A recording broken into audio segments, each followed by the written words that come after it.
Guys breakfast ready అయిపోయిందండి. Madam గారు వచ్చే లోపల ప్రిపేర్ చేసి పెట్టేశారండి. ఈరోజు పూరీ ఛోలేనండి. పొగలైతే వస్తున్నాయండి. ఛోలే వైట్ శనగలండి. రాత్రిపూట నానబెట్టేసి ఉదయానికి చాలా లావు అవుతాయండి. దానితో మనకు ఇష్టం వచ్చినట్లు కర్రీ అనేది ప్రిపేర్ చేసుకోవడము పూరిలో చాలా ఆహ్లాదకరంగా ఉంటుందండి, టేస్టీగా ఉంటుంది.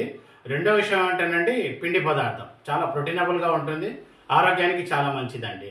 హెల్త్ ఈజ్ వెల్త్, ఆరోగ్యమే మహాభాగ్యం. బ్లాగ్స్ ఇలాగే చూస్తుండండి, లైక్ చేస్తుండండి, సబ్స్క్రైబ్ చేయండి. హ్యాపీగా ఉందామండి. మా మేడం గారు పూరీలు కూడా తీసుకొచ్చేస్తున్నారండి. ఇవి తిన్న తర్వాత అవి కూడా కంప్లీట్ చేద్దామండి. థ్యాంక్ యూ అండి. Thank you guys. Take care. Bye. మీ భాష. మేడం గారు కూడా టిఫిన్ కూర్చున్నారండి. ఇద్దరం కలిసి టిఫిన్ చేద్దామండి. చూద్దామండి పూరిలో ఛోలే ఎలా ఉంటుంది.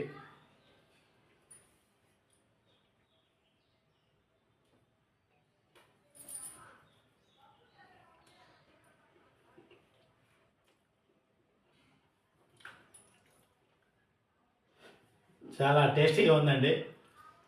మా మేడం గారికి థ్యాంక్ యూ. ఇలాగే మంచి మంచి వెరైటీస్ చేస్తుండండి. నిమ్మకాయ 2 డ్రాప్స్ కూడా పిండుకొని కూడా తినొచ్చండి. చాలా బాగుంటుంది. మేడం గారు కూడా కూర్చున్నారు టిఫిన్ చేయడానికి. నా బ్లాగ్స్ ఇలాగే చూస్తుండండి, లైక్ చేస్తుండండి, సబ్స్క్రైబ్ చేయండి, సలహాలు ఇస్తుండండి. Thank you. మీ బాయ్.